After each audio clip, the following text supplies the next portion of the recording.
Então, pessoal, dando continuidade, nós vamos agora tratar sobre o pacto antinupcial. O pacto antinupcial no Código Civil, ele está previsto dos artigos 1653 até o artigo 1657. E a título de definição, eu posso dizer para vocês que o pacto antinupcial é um instrumento solene e condicional, através do qual eu estipulo as regras patrimoniais do meu casamento. Serve ainda o pacto antinupcial para as chamadas e conhecidas doações antinupciais. Então essa seria uma definição básica, uma definição simples do que vem a ser o pacto antinupcial. Então, esmiuçando essa definição, nós temos o seguinte: o pacto antinupcial é um instrumento solene. Isso implica dizer que o pacto antinupcial ele só pode ser efetivado mediante lavratura de escritura pública. Não se admite a feitura de pacto antinupcial, a confecção de pacto antinupcial por instrumento particular. Então, se eu quero fazer um pacto antinupcial, eu tenho que me valer de uma escritura pública, tá bom? Essa escritura pública, por sua vez, ela pode ser feita em qualquer cartório, não necessariamente naquele onde eu vou proceder com a habilitação do meu casamento. A habilitação do casamento, vocês sabem, tem cartório próprio, cartório do domicílio de um dos nubentes. Mas o pacto antinupcial, não. E ele deve ser feito antes da habilitação, já que é nela, na habilitação, que eu tenho que apresentar o pacto antinupcial. Quando nós tratamos sobre a habilitação do casamento, na documentação necessária, faz-se alusão à apresentação de eventual pacto antinupcial. Então, é um instrumento solene em face dessa circunstância. Além de solene, eu disse a vocês que ele é um instrumento condicional. O pacto antinupcial está condicionado à validade do casamento. Se o casamento não se presta, se o casamento não se realiza, o pacto não tem vida própria. Eu não vou obedecer às regras do pacto quando o casamento não se efetivou ou foi invalidado, tá certo? Então, a não ser que a invalidação, claro, dela decorra efeitos de putatividade, quando para aquele cônjuge de boa-fé vai gerar efeitos de casamento válido até o transjugado da sentença, como vocês já sabem disso também, que falamos em aulas anteriores. Então, salvo essa situação, o pacto depende da validade do casamento, o pacto depende da existência do casamento. Fiz o pacto, mas não celebrei o casamento. Fiz o pacto, mas o casamento foi inválido, sem efeitos de putatividade, o pacto não tem vida própria.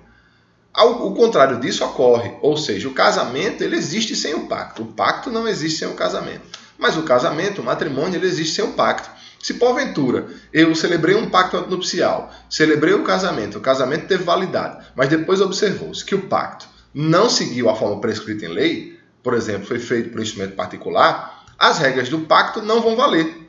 Vai valer para fins de regra patrimonial, para fins de regime de bens, o regime legal supletivo, que nós vamos ver mais à frente, que é o regime da comunhão parcial de bens. Então, se eu estipulei uma coisa no pacto, mas o pacto foi declarado nulo porque não obedeceu à forma prevista em lei, não obedeceu à solenidade, então eu estou diante aí de uma nulidade do pacto que vai gerar não necessariamente a nulidade do casamento, não a invalidade do casamento, mas sim a adequação do regime ao regime legal, ao regime previsto supletivamente na lei, na falta de estipulação das partes. A nulidade do pacto, portanto, vai corresponder à não escolha pelas partes de um outro regime, aplicando-se, portanto, o regime da comunhão parcial de bens. Então, como eu disse a vocês, o regramento do pacto antinupcial ele está previsto nos artigos 1653 a 1657.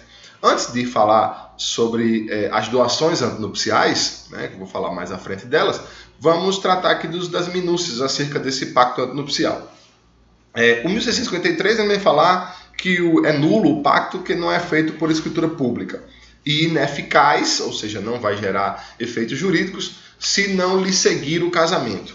O 1654, por sua vez, fala do pacto antinupcial realizado pelo menor. É possível que o menor realize o pacto antinupcial? Sim, mas a sua validade fica condicionada à aprovação do seu representante legal, certo? Salvo as hipóteses de aplicação impositiva de regime da separação obrigatória de bens, quando na verdade eu não preciso de pacto. A lei aplica o regime da separação obrigatória, não há necessidade de pacto antinupcial nessas hipóteses.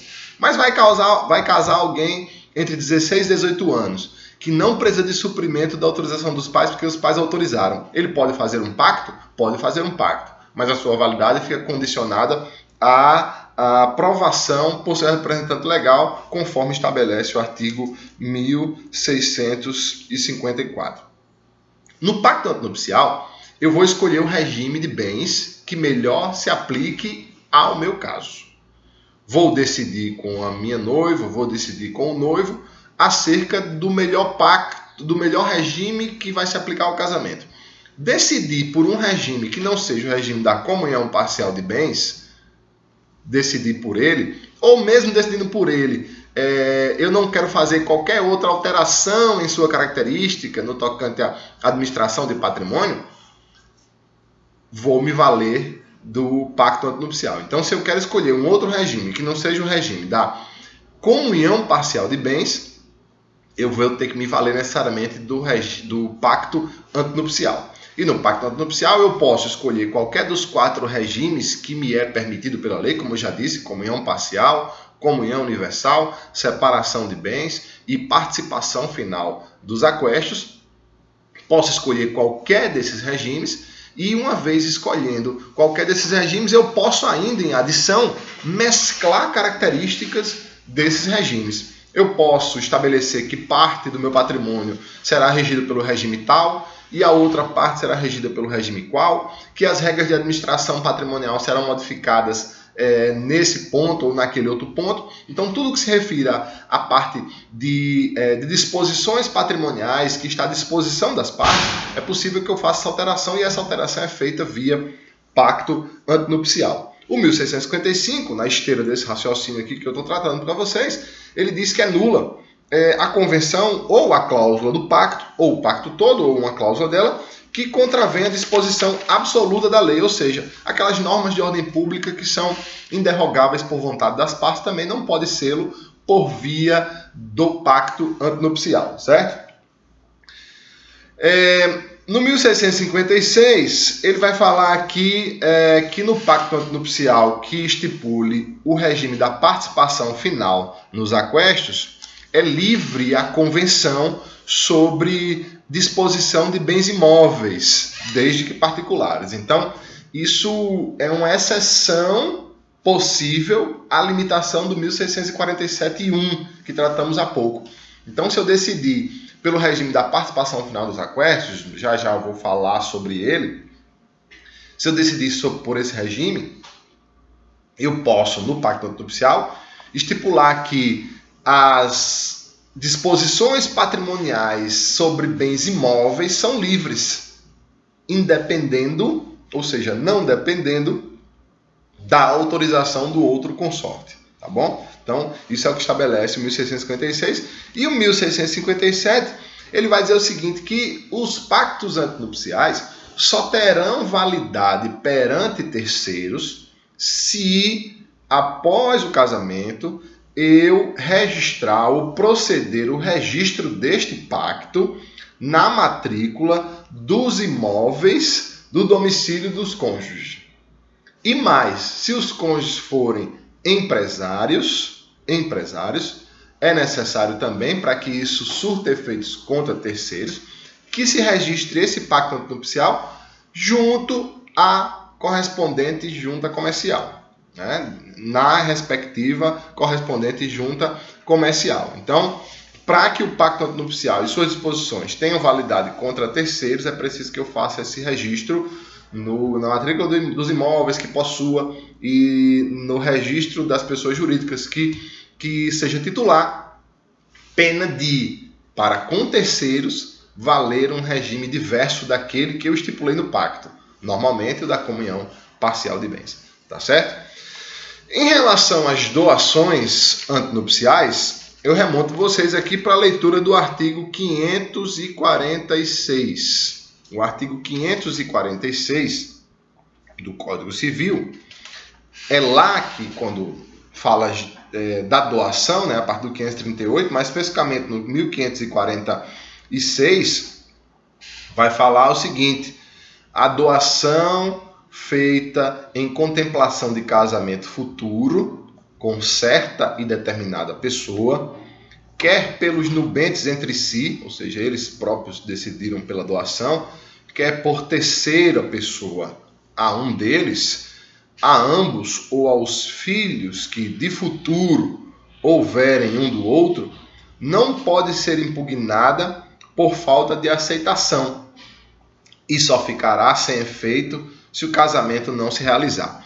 Então nós podemos perceber o seguinte, que as doações antinupciais, que são feitas via pacto antinupcial, certo? Ou através de uma escritura própria, de doações antinupciais, mas se eu me valo do pacto, eu vou constar lá as doações feitas entre os cônjuges, de um cônjuge para o outro, um noivo para a noiva para o noivo, ou de terceiras pessoas àqueles nubentes, a um deles, ou aos filhos que tenham ou que possa virem a ter, certo? E ela tem duas situações. Não dependem de aceitação, certo? Não pode ser impugnada porque o outro não aceitou. E, num segundo momento, só gerarão efeitos jurídicos se o casamento se realizar. Porque as doações têm em mente a efetivação do casamento, tá certo? Então, é isso que estabelece o artigo 546, e essas doações antinupciais, elas têm um plus a mais, posso comentar algo a mais no seguinte sentido. Se as doações são feitas de um cônjuge para o outro, tá? Normalmente,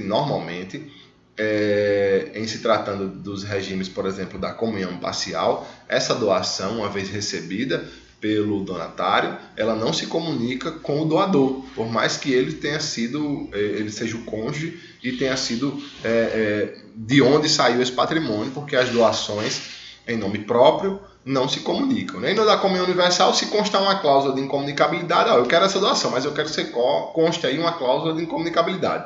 Já sabe que não vai se comunicar quando da dissolução desse casamento. Tá certo, pessoal? Então esse é o último vídeo alusivo ao roteiro número 7. Nós voltamos em outro vídeo com a semana 8, alusiva aos regimes de bens em espécie. Espero que tenha esclarecido qualquer dúvida. Procurem dar uma lida no material, na doutrina que escolheram para estudar e, notadamente, nos artigos do Código Civil a que fiz referência no início. Tá bom? Até logo.